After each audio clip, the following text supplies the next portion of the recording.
A busca por diferentes fontes de renda no campo tem levado produtores a olhar para algo que vem do céu, a luz do sol.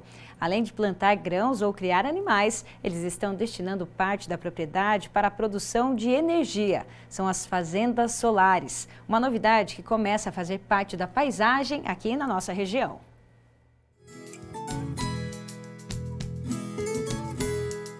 Nesta propriedade, localizada em Cascavel, no oeste do Paraná, a imagem chama a atenção. Em meia lavoura de milho safrinha está instalada uma das maiores usinas de energia solar da região.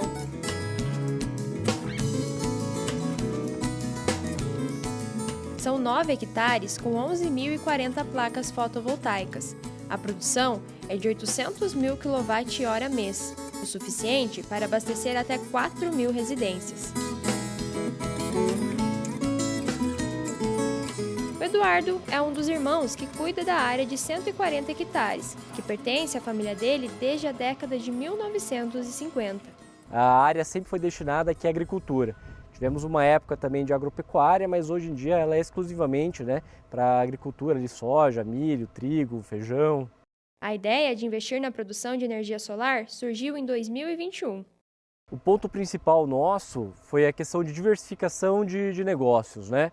A agricultura hoje ela tem passado por algumas dificuldades, que até faz parte do ciclo mesmo, né? Que já aconteceu em outras épocas, acontece de novo. E a energia ela veio aí com outro ponto, né? De diversificar ali a nossa renda, termos ali uma outra fonte sem depender exclusivamente do clima, em que pese existem fatores, mas ainda assim a energia ela é muito mais, digamos assim, menos influenciável pelo clima do que a agricultura né? Em termos de risco, retorno e investimentos também. Depois de todo o planejamento e estudos de viabilidade, além das etapas de licenciamento e instalação dos equipamentos, em dezembro de 2024, a usina entrou em operação. O Vitor é o engenheiro eletricista que acompanhou o projeto desde o início e é o responsável pela manutenção da área. Vitor, como funciona na prática uma produção de energia numa usina desse porte? Os módulos, então, ou as placas solares, elas captam a irradiação do Sol, transformam isso em uma corrente contínua, onde elas mandam isso para um inversor, ou seja, as centrais de operação da tua usina, e esses inversores são responsáveis de converter essa energia em corrente alternada, ou seja, a energia que a gente geralmente utiliza. A partir daí, a gente injeta essa energia na rede e a partir daí você faz ou a tua venda, a compensação de energia do teu sistema. Como a energia gerada aqui, ela chega até o consumidor? Através da rede da concessionária local. Então hoje, falando aqui em Cascavel, no Paraná, a nossa concessionária local é a Copel. Então toda essa energia ela vai circular através do sistema da Copel para chegar no consumidor final. A forma com que isso pode acontecer pode ser tanto mediante a comercialização da energia ou até mesmo se essa usina for própria do consumidor final, ela chega diretamente para ele. Mas para que uma usina como essa funcione de forma eficiente, é preciso uma estrutura de manutenção. Quando nós falamos de um investimento desse porte, em torno de 40% do investimento total está em equipamento. Os outros 60% é dentro da engenharia, parte de projeto mesmo. Então, assim como qualquer outra área ou qualquer outro projeto, com o tempo ele precisa ser feito uma manutenção recorrente. No caso de uma usina desse porte, geralmente a gente está falando relacionado a o monitoramento do sistema, a limpeza desses módulos, pois o acúmulo de sujeira reduz a geração, e também quando a gente olha na área, o que a gente precisa fazer para às vezes roçar uma área, para evitar sombreamento e coisas desse tipo, né? E não podemos esquecer, claro, da segurança de toda a usina. O monitoramento do processo de geração de energia é feito em tempo real. Os dados são enviados para esses equipamentos na sala de controle. E o Eduardo mostra que o acompanhamento também pode ser feito de forma remota. Esses dados eles já são remetidos imediatamente em nuvem, então simultaneamente eu consigo ter acesso em todos os lugares e nós também temos coleta de dados através de uma estação meteorológica, que a gente capta vento, velocidade de vento, temperatura dos módulos, tudo isso para a gente ter uma capacidade de aprimoramento da usina e também de coleta de dados. Que nem aqui, por exemplo, pelo aplicativo que eu possuo, a gente consegue acompanhar todos os inversores e todos os problemas que a usina vem apontar. Seja pequeno, médio ou grande, ela já aponta para nós. Então a gente consegue acompanhar a potência instantânea real, que nem hoje nós temos uma potência ativa nesse momento de 222 kW, nós temos ali um total de geração de energia diária, energia do dia, nós temos o quilowatt pico, nós temos uma irradiância, velocidade do vento, tudo isso é feito monitoramento, como eu disse ali, em tempo real. Então a gente consegue fazer uma mensuração de maneira instantânea da potência, maneira de geração diária, mensal e também anual, que a gente consegue fazer todo esse acompanhamento. Tudo isso daí a gente consegue em qualquer lugar do mundo, pelo aplicativo, a gente tem acesso a todo o tempo. O investimento para a instalação de uma usina varia de acordo com o tamanho e a capacidade de produção. Hoje um projeto desse porte ele pode girar em torno de 20 a 30 milhões de reais investidos, dependendo do tamanho. No caso aqui nós temos uma usina que ela é considerada de pequeno para médio porte. O investimento foi feito em torno de 30 milhões bruto e aí a gente coloca junto nesse cálculo toda a operação e manutenção futura desse processo. O investimento é alto, mas o retorno para o produtor pode chegar em até 3 anos e meio. Eduardo, então o produtor rural ele começa a olhar para a energia como uma nova fonte de renda, é isso? Com toda certeza, né? Ele pode pensar nisso até porque a área em si, que seria um problema de colocar na cidade, ele tem à disposição, então ele tem uma área já para fazer um cultivo, digamos assim, e ele já consegue direcionar isso com a própria, digamos assim, estrutura dela, né? Então na área mais topograficamente alta da região, você já consegue fazer a instalação dela e consegue ampliar essa diversificação tranquilamente. Tem as dificuldades, óbvio, de questões técnicas, mas acompanhado do bom profissional ali, uma boa equipe, ele consegue superar isso tranquilamente. E como é plantar placa solar, né? Para quem está em casa e para o produtor, como que é isso? Foi uma experiência, e é uma experiência ainda, um pouco diferente, né, do que a gente está acostumado da questão agrícola. Ela tem as suas particularidades que o pessoal tem que estar sempre antenado, né? Que nem aonde eu vou construir, vou plantar a minha placa, né? Aonde eu vou plantar ela tem que ser uma área onde tem uma estrutura de segurança próxima para evitar furtos, a questão de topografia para pegar o máximo que você consegue de tempos de sol.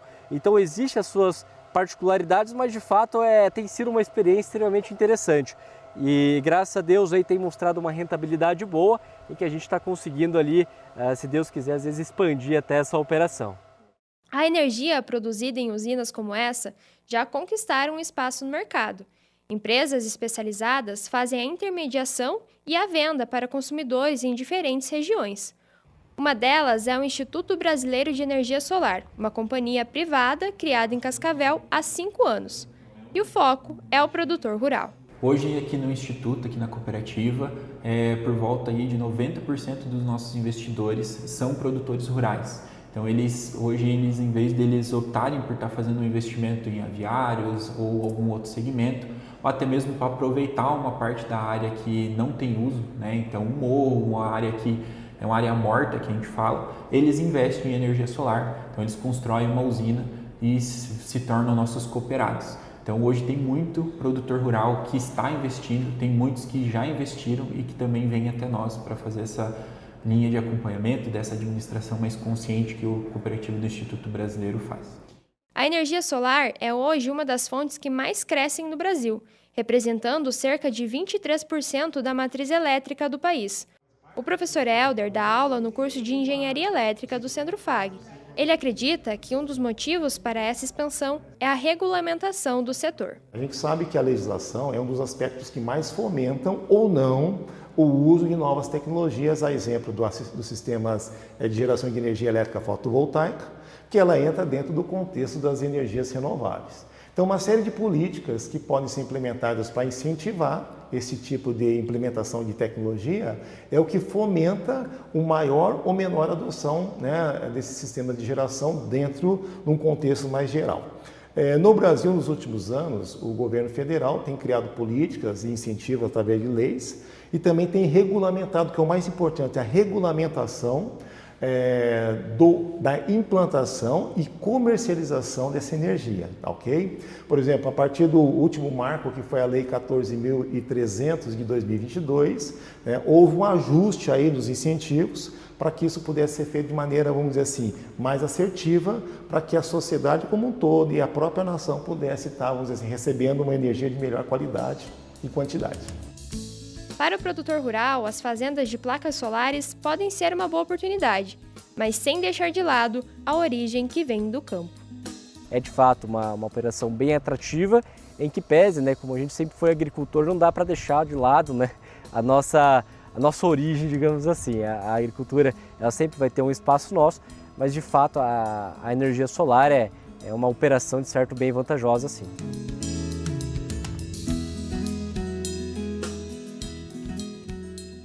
E aqui no estúdio a gente continua falando sobre a geração e o mercado da energia solar. Temos 2 especialistas aqui conosco para falar sobre esse assunto. Quem está aqui com a gente? Pedro Toqueto, proprietário da Biowatt Energia Solar. Seja bem-vindo, Pedro. Obrigado, prazer estar com vocês aqui. Muito bem. Quem está aqui com a gente também? Vinícius Gonzalez, CEO do IBS, Instituto Brasileiro de Energia Solar. Seja bem-vindo. Muito obrigado pelo convite. É um prazer estar aqui com vocês hoje. E vamos falar então desse empreendimento, dessa novidade no mercado, né, professor Celso? Surpreendente aí na reportagem, sim, a gente vendo esses dados, essa usina tão interessante aqui na nossa cidade, né? E eu já quero começar falando aí com o Pedro. Essa é uma realidade, as propriedades rurais cada vez mais olhando para esse mercado, olhando para a geração de energia, né, através das placas fotovoltaicas. Como é que você tem visto aí esse crescimento na nossa região?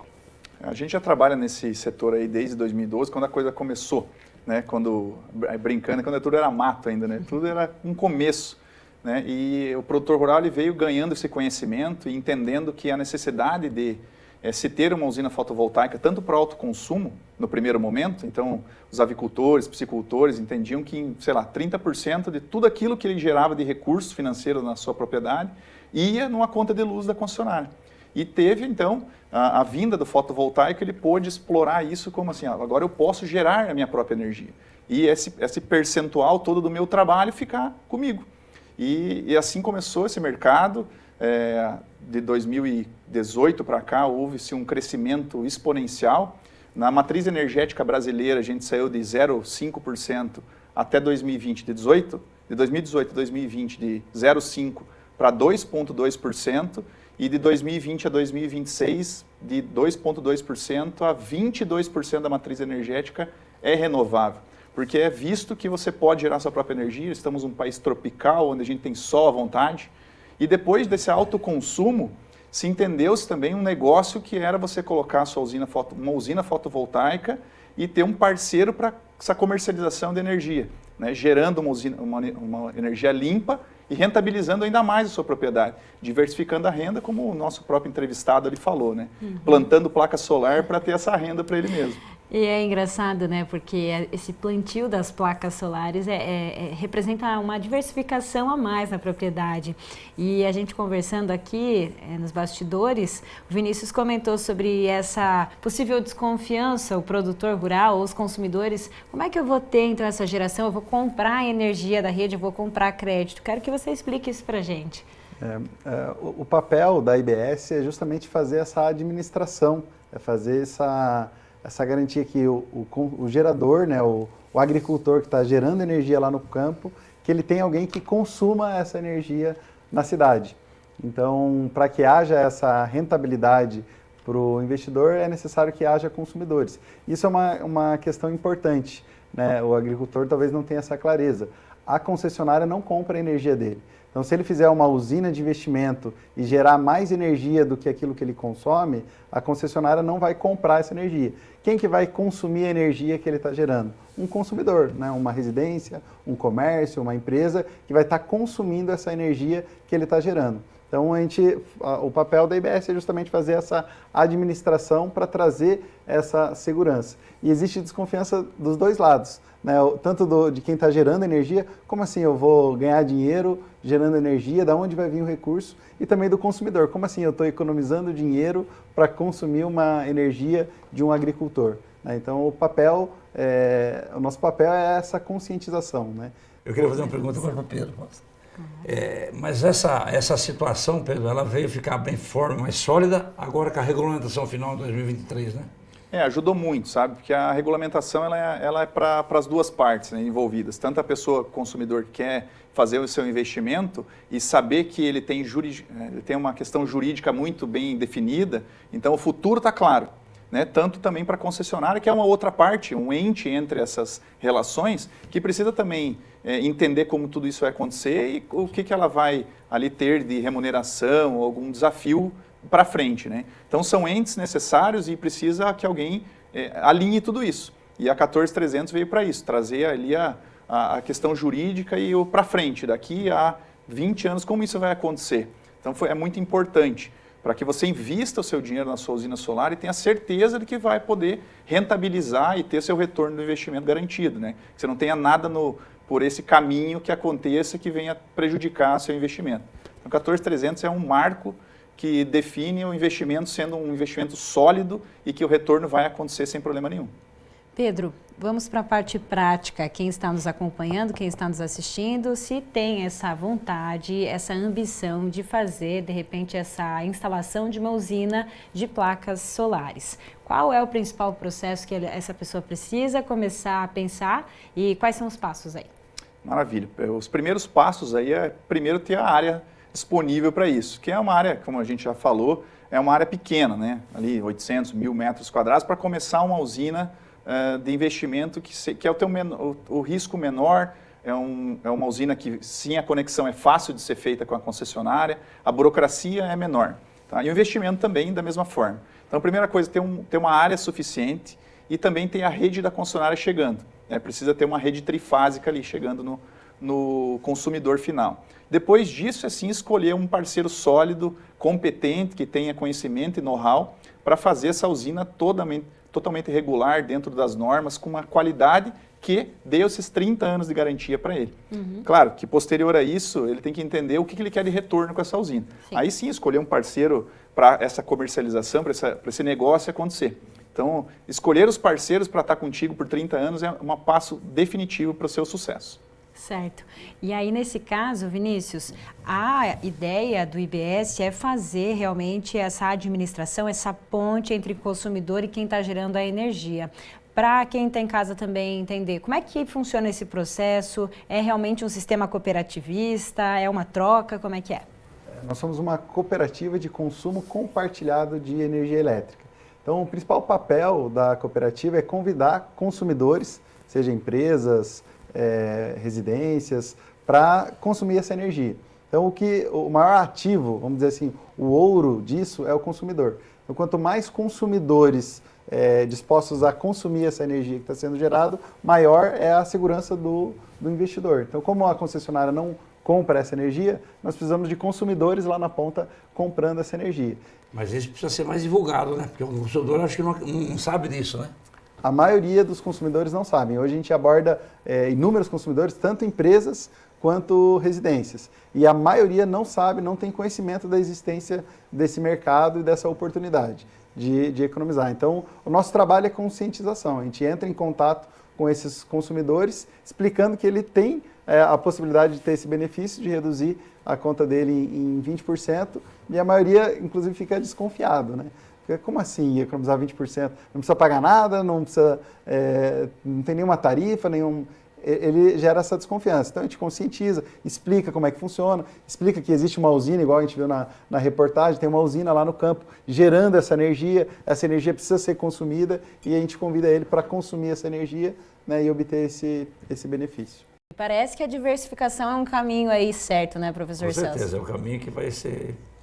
Para frente agora não tem saída. Com certeza. E a gente agradece nossos entrevistados aqui, né, Pedro? Obrigada, volte sempre. Muito obrigado, foi um prazer aqui conversar e compartilhar um pouco do conhecimento com a gente. Show. Vinícius, bom trabalho aí para vocês. Obrigada por compartilhar com a gente essas informações. Muito obrigado pela oportunidade de aumentar ainda mais essa consciência, de conscientizar os consumidores sobre essa oportunidade de reduzir, né, o custo, né, os gastos com a energia elétrica. Muito bem. Até a próxima, pessoal. Valeu, obrigado.